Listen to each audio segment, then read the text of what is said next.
अस्सलाम वालेकुम प्यारे बच्चों, क्या हाल चाल है जी? ठीक ठाक है। मैं हूं प्रोफेसर मोहम्मद तारिक नदीम। आज हमने चैप्टर नंबर 3 में डिस्कस करना है इक्वेशंस ऑफ मोशंस का रिव्यू। आपने मैट्रिक लेवल में इक्वेशंस ऑफ मोशन जो है ये पढ़ रखी हैं। क्या होती है equations of motion? First equation of motion क्या है? V F is equal to we I plus A t. This is first equation of motion, ठीक है। सेकेंड इक्वेशन ऑफ मोशन क्या है? S is equal to we I plus A t. This is second equation of motion. उसके बाद 2as is equal to v f square minus v i square. This is third equation of motion. अब इन equations of motions की equations of motion जो है इनकी limitations क्या है? Limitations of these equations. Limitation का मतलब यह है कि इन्हें हम कब लगा सकते हैं और कब नहीं लगा सकते। पहली बात तो यह है कि बॉडी की स्ट्रेट लाइन मोशन होनी चाहिए। जी, हम इन्हें तब लगा सकते हैं जब बॉडी की स्ट्रेट लाइन मोशन होनी चाहिए। Motion should be straight line, तब हम इन्हें लगा सकते हैं। अब जब बॉडी की मोशन स्ट्रेट लाइन होगी तो आपको पता है, पीछे हम पढ़ चुके हैं कि अगर बॉडी स्ट्रेट लाइन में मूव कर रही है तो जो डिस्प्लेसमेंट की मैग्नीट्यूड होती है वो डिस्टेंस होगी, जो स्पीड होगी बॉडी की वो वेलोसिटी होगी। स्पीड को हम वेलोसिटी की मैग्नीट्यूड कह सकते हैं। तो इसका मतलब यह है कि जब बॉडी की मोशन स्ट्रेट लाइन होगी तो फिर हम क्या कर सकते हैं? ऑल वेक्टर क्वांटिटीज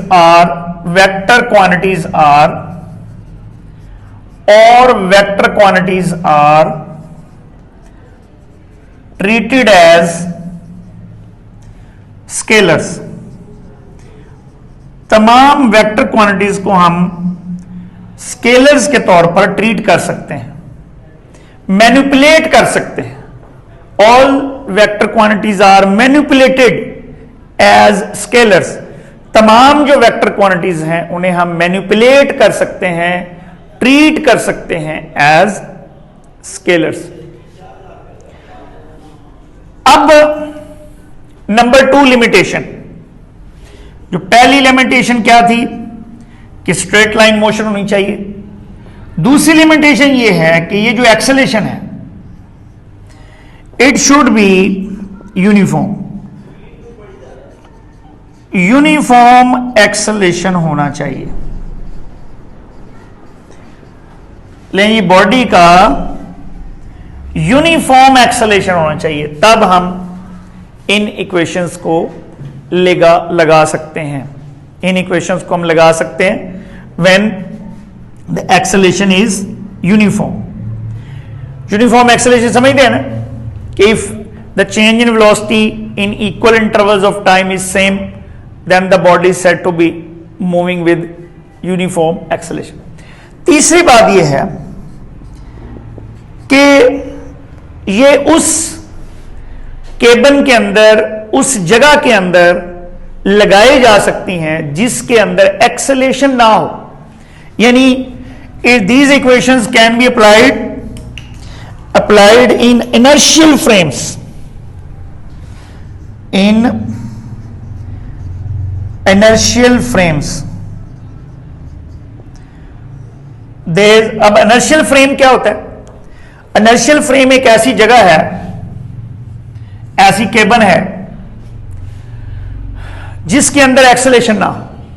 मसलन इस कमरे के अंदर, जिस फर्ज करें क्लासरूम है, उसके अंदर आप बैठे हुए हैं, तो क्लासरूम के अंदर अगर कोई एक्सेलेरेशन नहीं है तो it means it is an inertial frame. अगर एक गाड़ी में आप जा रहे हैं, उसके अंदर बैठे हुए हैं, और वो जो गाड़ी है अगर उसके अंदर एक्सेलेरेशन नहीं है, मतलब वो यूनिफॉर्म वेलोसिटी से मूव कर रही है, तो फिर वो एक इनर्शियल फ्रेम होगी। और अगर उसके अंदर एक्सेलेरेशन होगा तो इसका मतलब है वो फिर non inertial frame of reference होगा। सो फ्रेम ऑफ रेफरेंस क्या है?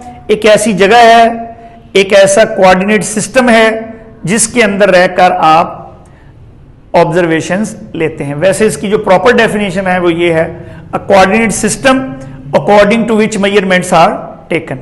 लेकिन coordinate system according to which measurements are taken, देखें अगर आपने पीछे पढ़ रखा है कि अगर किसी पार्टिकल की पोजीशन को आपने बताना हो, किसके लिहाज से? ओरिजिन के लिहाज से, तो हम कौन सा वेक्टर इस्तेमाल करते हैं? Position vector. तो इसके अंदर कौन सा कोऑर्डिनेट है? एक्स कोऑर्डिनेट और वाई कोऑर्डिनेट। ए जो है वो एक्स कोऑर्डिनेट है और बी वाई कोऑर्डिनेट है। तो ये जो ए और बी हैं ये इस पार्टिकल की पोजीशन को बता सकते हैं कि आप इतना डिस्टेंस आप एक्स एक्सिस की तरफ गए, इतना डिस्टेंस आप वाई एक्सिस की तरफ गए, तो position of a particle can be determined with respect to these coordinates is, ये एक्स कोऑर्डिनेट है, ये वाई कोऑर्डिनेट है। तो ऐसा कोऑर्डिनेट सिस्टम जिसके लिहाज से आप बॉडीज की मोशन को कंसिडर करें, लें, उन्हें क्या कहते हैं? Frame of reference. So that coordinate system according to which measurements are taken. हम यहां बॉडी की पोजीशन को किसके लिहाज से ले रहे हैं? ओरिजिन के लिहाज से ले रहे हैं। किस सिस्टम के अंदर ले रहे हैं? कार्टेशियन कोऑर्डिनेट सिस्टम के अंदर ले रहे हैं। तो बहरहाल ये बात तो बहुत दूर निकल गई। आसान अल्फाज में ये है कि अगर एक ऐसी जगह जिसके अंदर आप बैठे हुए हैं और बॉडी की ऑब्जर्वेशंस ले रहे हैं ऐसे, ठीक है, कि बाहर क्या हो रहा है, इधर क्या हो रहा है, तो अगर उसके अंदर एक्सेलेरेशन नहीं है, जिस सिस्टम के अंदर आप बैठे हुए हैं, जिस कमरे के अंदर आप बैठे हुए हैं, जिस केबिन के अंदर आप बैठे हुए हैं, जिस कार के अंदर आप बैठे हैं, अगर उसके अंदर एक्सेलेरेशन नहीं है तो फिर इसका मतलब है you are sitting in a inertial frame of reference. और अगर आप एक ऐसी जगह पे बैठे हुए हैं जिनके अंदर एक्सेलेरेशन है, ठीक है, इसका मतलब यह हुआ कि वो एक non inertial frame of reference होगा। तो आगे चलकर आप इसको डिस्कस कर लेंगे हायर क्लासेस में। बहरहाल ये जो इक्वेशंस और मोशंस हैं इनको हम लगा सकते हैं when body is moving in under in these equations are applied in inertial frames. ठीक है जी। अब अगर फर्ज करें एक बॉडी फ्री फॉल कर रही हो, फॉर फ्री फॉलिंग ऑब्जेक्ट्स, यानी अगर एक बॉडी को यहां से मैं छोड़ दूं, फ्री फॉल कर रही हो, अगर फ्री फॉलिंग ऑब्जेक्ट्स की बात हम करें, फ्री फॉलिंग ऑब्जेक्ट्स के लिए क्या होगा जी बताओ? फॉर फ्री फॉलिंग ऑब्जेक्ट्स ये जो ए है ये जी बन जाएगा। क्या बन जाएगा जी? जी बन जाएगा। ठीक है। इन इक्वेशंस को फिर हम क्या लिख सकते हैं? V F is equal to we I plus g T.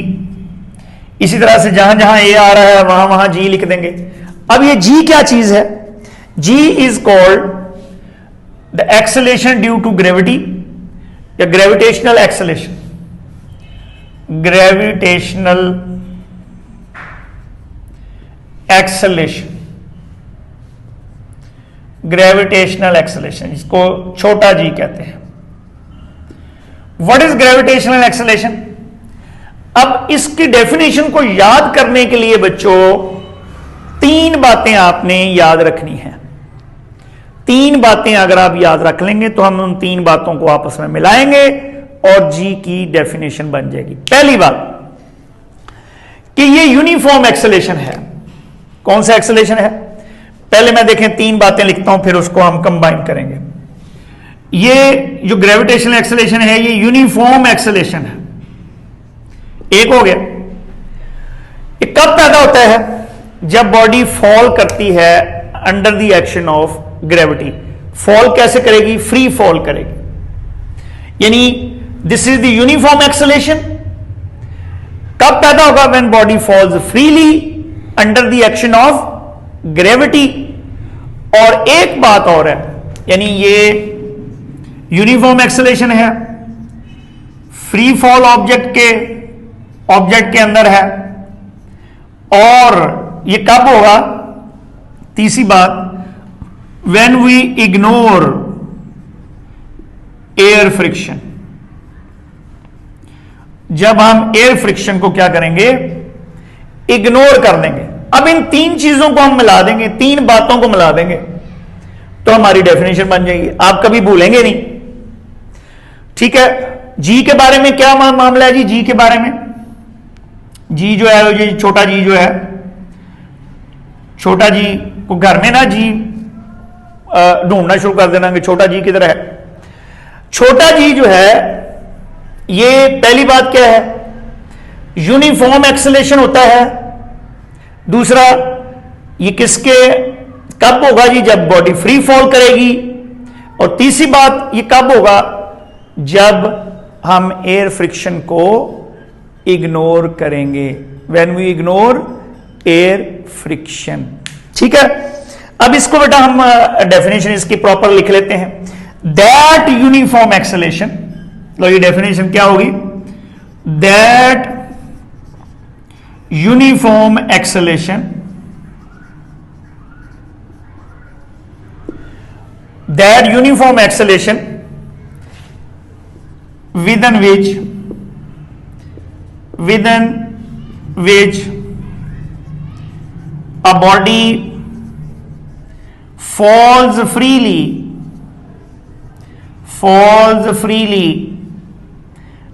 under the action of gravity,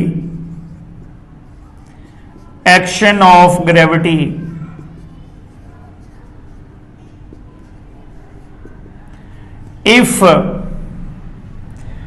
air friction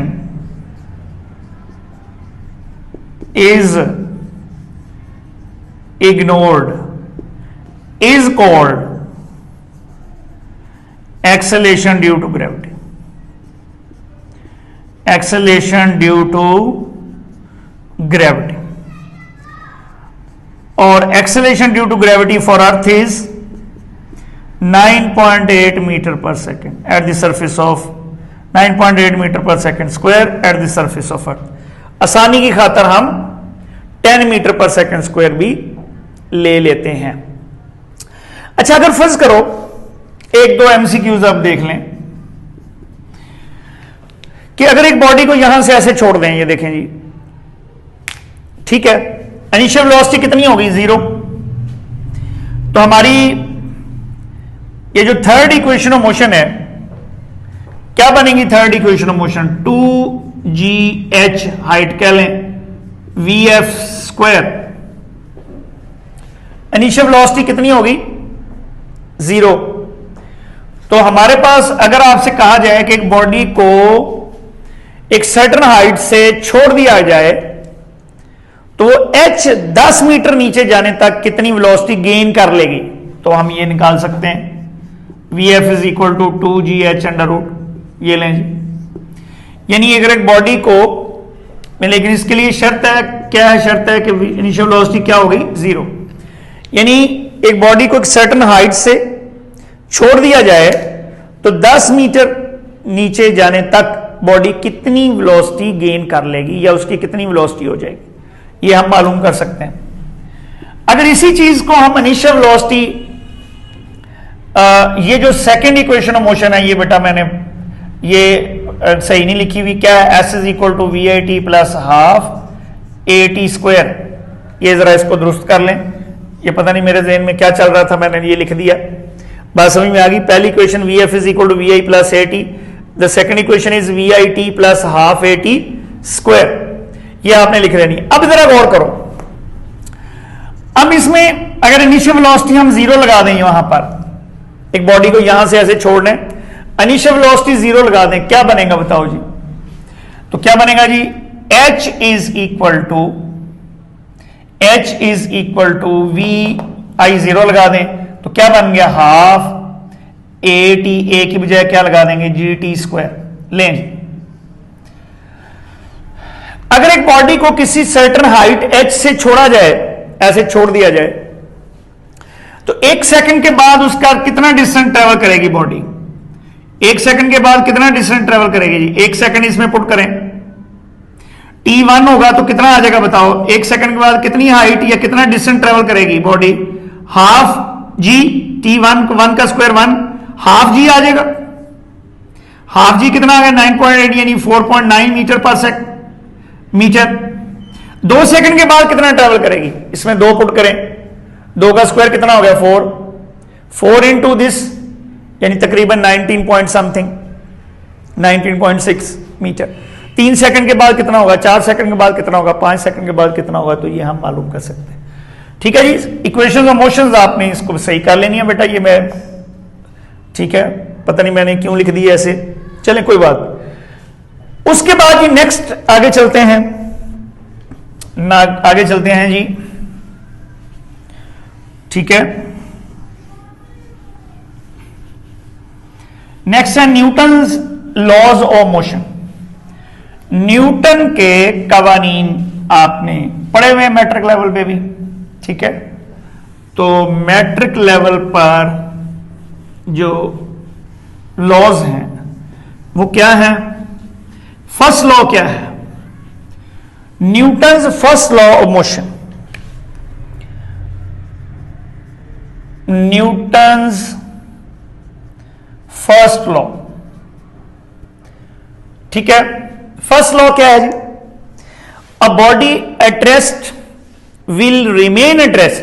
अगर एक बॉडी रेस्ट में है तो वो रेस्ट में रहेगी जब तक कि उसके ऊपर कोई एक्सटर्नल फोर्स एक्ट ना करे, यानी a body at rest will remain at rest until और unless an external force is acted upon it. तो क्या होगी जी first law, Newton first law क्या है, a body at rest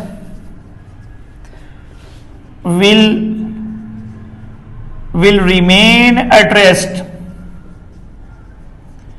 or if it is moving with uniform velocity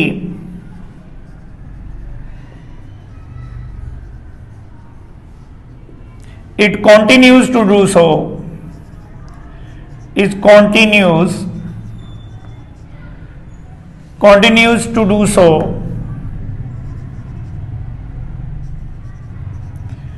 unless an external force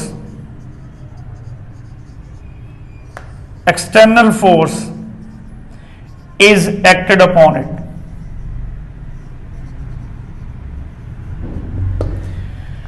एक body rest में है तो वो रेस्ट में रहेगी, अगर वो मूव कर रही है यूनिफॉर्म वेलोसिटी से तो वो मूव करती रहेगी अनलेस, जब तक कि उसके ऊपर कोई एक्सटर्नल फोर्स एक्ट ना करे, जब तक कि उसके ऊपर कोई एक्सटर्नल फोर्स एक्ट ना करे। यानी किसी बॉडी के ऊपर अगर आप कोई एक्सटर्नल फोर्स नहीं लगाते, अगर वो रेस्ट में है तो रेस्ट में रहेगी, अगर वो यूनिफॉर्म वेलोसिटी से मूव कर रही है तो यूनिफॉर्म वेलोसिटी से मूव करती रहेगी। ठीक है जी। Newton first law is also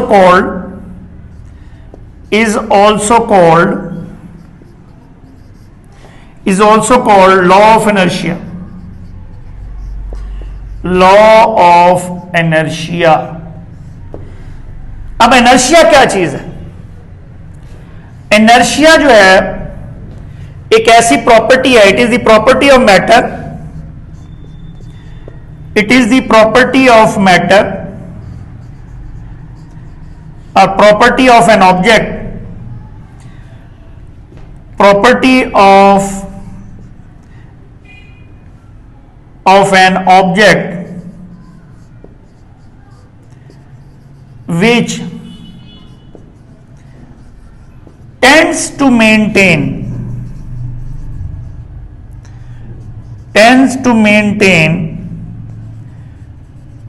either its state of rest or uniform motion। ये बॉडी की ऐसी प्रॉपर्टी है जिसमें बॉडी क्या करती है, टेंड्स टू मेंटेन का मतलब है बरकरार रखने की कोशिश, क्या है जी? बरकरार रखने की कोशिश। टेंड्स टू मेन, बरकरार रखने की कोशिश। मेंटेन का मतलब बरकरार रखना, टेंड्स टू कोशिश। किसको बरकरार रखने की कोशिश? इधर इट स्टेट ऑफ रेस्ट, अपनी स्टेट ऑफ रेस्ट को या यूनिफॉर्म मोशन को। मसलन अगर आप बस में बैठे हुए हैं ऐसे और यकदम बस चल पड़ती है, आप पीछे की तरफ गिरते हैं। क्यों ऐसा होता है? कि आपकी जो बॉडी है, आपके नीचे वाला हिस्सा है बॉडी का, वो बस के साथ मूव करता है, ऊपर वाला कहता है मैं नहीं, बस में वो कहता है मैंने नहीं। समझ आई बात? इस तरह से एक बच्चा जो है वो ऐसे पैदल चलता, ऐसे भागता भागता भागता, उसको किसी चीज से उसका पांव टकराता है, ईंट वगैरह से गिर जाता है। क्यों भला? जब पांव टकराता है तो पांव के टकराने से उसके जो पांव है या टांगे हैं, वो क्या होगा? वो टकराने से रेस्ट में आ जाती हैं, रुक जाती हैं। ऊपर वाला हिस्सा मोशन में होता है, वो कहता है मैंने नहीं रुकना। बात समझ में आ गई? वो कहता है मैं नहीं, यानी रेजिस्ट करता है। यानी कोई भी बॉडी जब आप रेस्ट में है, उसे मूव करना चाहें, मूव कर रही है, तो रोकना चाहें तो कहती मैं नहीं रुकती। बात समझ में आ गई? Always resist, always tends to resist, resist करने की कोशिश करती है। Tends to maintain either is state of rest और यूनिफॉर्म मोशन। तो न्यूटन का जो फर्स्ट लॉ है, it is applicable on inertial frame of reference. Inertial frame of reference, anything stationed on earth, earth के ऊपर ये कमरा है, कमरे को, अर्थ को जो है वो हम क्या मानते हैं? अप्रोक्सीमेटली, तकरीबन इनर्शियल फ्रेम ऑफ रेफरेंस ही मानते हैं अर्थ। तो कोई भी स्टेशन जो अर्थ के ऊपर होगा, it is considered to be an inertial frame of reference. तो फर्स्ट लॉ ऑफ मोशन क्या है? कि अगर एक बॉडी रेस्ट में रहेगी और अगर एक बॉडी मूव कर रही है तो वो मूव करती रहेगी जब तक कि उसके ऊपर कोई एक्सटर्नल फोर्स एक्ट ना करे, उसको चेंज करने, एक्सटर्नल फोर्स लग के उसको चेंज करने पर मजबूर ना कर दे। This first law of motion is also called the law of inertia. First law is also applicable in inertial frame of reference. Clear? Inertia का जो इनसार है, इनर्शिया का इनसार किस बात पर है? मैस पर। Greater is the mass, greater will be the inertia. Greater is the mass, greater will be the resistance. ठीक है? उसको रोकना उतना ही ज्यादा मुश्किल होगा। क्लियर है? ये था हमारा फर्स्ट लॉ। ठीक है? जो फर्स्ट लॉ ऑफ मोशन है, ये इट डिफाइंस फोर्स। ये क्या करता है? ये फोर्स को डिफाइन करता है। इट ऑल्सो, ये लिख लें किसी कोने पर कि इट डिफाइंस फोर्स। ये फोर्स को डिफाइन करता है। ठीक है जी? लिख लिया आपने, किसी कोने पे लिख लिया, इट डिफाइंस फोर्स। लेकिन सेकेंड लॉ, पहले लॉ में यह था कि अगर हम फोर्स नहीं लगाते तो क्या होता है? फोर्स नहीं लगाएंगे तो बॉडी रेस्ट में है तो रेस्ट में रहेगी, मोशन में है तो मोशन करती रहेगी। लेकिन अगर हम फोर्स लगा दें तो क्या होगा? एक्सेलेरेशन पैदा होगा। ठीक है? तो न्यूटन सेकंड लॉ ये है कि whenever we apply a force on a body, whenever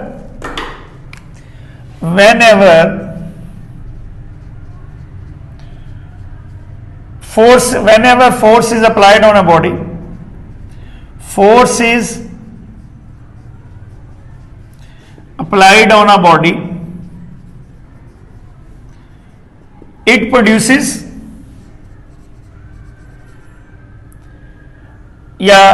whenever force is applied on a body, the acceleration is produced.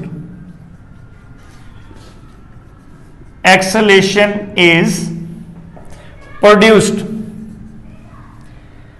in the direction of force. in the direction of force. That acceleration is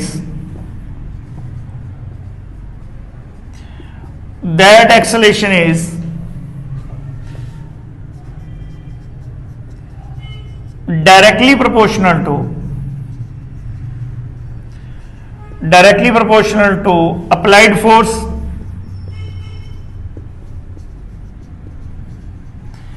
and inversely proportional to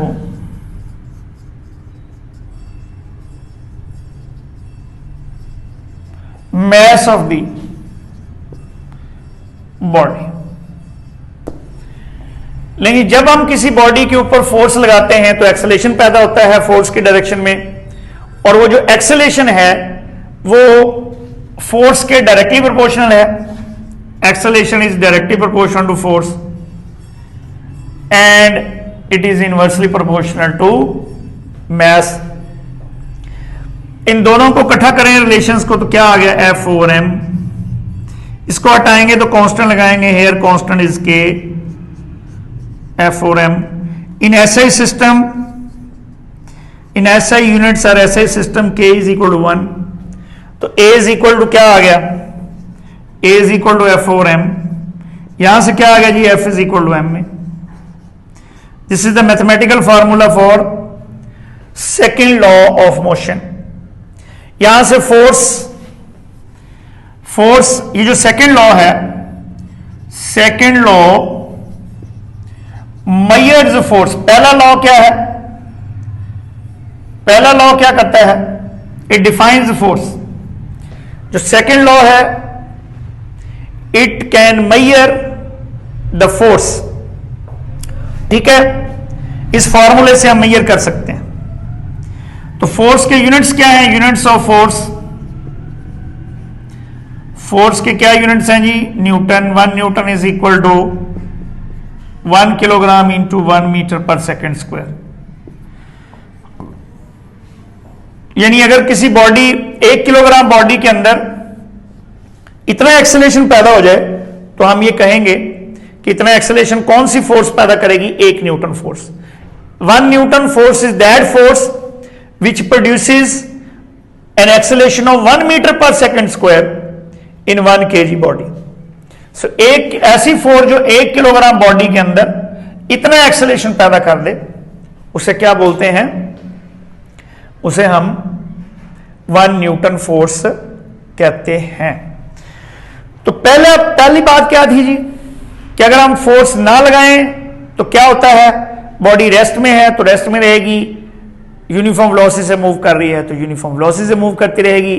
अगर हम force लगा दें तो क्या होता है, acceleration पैदा होता है। एक्सेलरेशन फोर्स की डायरेक्शन में पैदा होता है और फोर्स के डायरेक्टली प्रोपोर्शनल है और मास के इनवर्सली प्रोपोर्शनल है। तो तीसरा लॉ क्या है, तीसरा लॉ यह है कि जब फोर्स लग गई तो फिर क्या होगा, फिर उस फोर्स का रिएक्शन भी आएगा, और वो जो रिएक्शन आएगा वो क्या किधर होगा जी, कितना होगा और किधर होगा, वो उस फोर्स के बराबर होगा और उसकी डायरेक्शन ऑपोजिट होगी। ठीक है जी। तो Newton third law of motion क्या है कि action and reaction are equal, action and reaction are equal in magnitude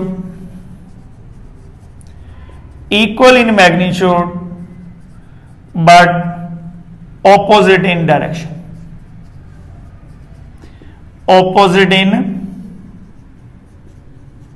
direction। action and reaction are equal in magnitude but opposite in direction। this is Newton's third law of motion। मसलन जब हम पैदल चलते हैं तो हम अपने पांव से जमीन को पीछे की तरफ धकेलते हैं, ये एक्शन है, और जमीन हमें आगे की तरफ धकेलती है, ये रिएक्शन है। परिंदे जब हवा में उड़ते हैं तो they push the air in backward direction, पीछे की तरफ, and the air will push them in forward direction. जो वो हवा को उनका पीछे की तरफ धकेलना एक्शन है, हवा का, उन्हें आगे की तरफ धकेलना रिएक्शन है। तो action and reaction are equal but opposite in direction. अच्छा, यहां पर एक बड़ी अहम बात है कि अगर एक्शन और रिएक्शन इक्वल हैं, अगर एक्शन और रिएक्शन इक्वल हैं और ऑपोजिट हैं, जैसे किसी इस बॉडी के ऊपर मैं जितनी फोर्स इधर लगाऊं उतनी इधर लगाऊं, अगर एक्शन और रिएक्शन इक्वल हैं और ऑपोजिट हैं, do they balance each other? Do they balance each other? ठीक है, do they balance each other? कौन जी बताओ जी? Action and reaction. क्या एक्शन और रिएक्शन जो हैं वो एक दूसरे को बैलेंस कर सकते हैं? तो आपने क्या जवाब देना है? No, action and reaction do not balance each other, do not balance each other because they are acting on two different bodies। यानी कोई चीज उस वक्त तक बैलेंस होगी, देखो ना, ये दो फोर्सेस एक दूसरे को बैलेंस कर रही हैं, तब बैलेंस कर रही हैं जितनी इधर फोर्स लगाएं उतनी इधर लगाएं। बात समझ में आ गई? जितनी इधर फोर्स लगाएं उतनी इधर लगाएं, तो एक ही बॉडी पर लग रही है ना।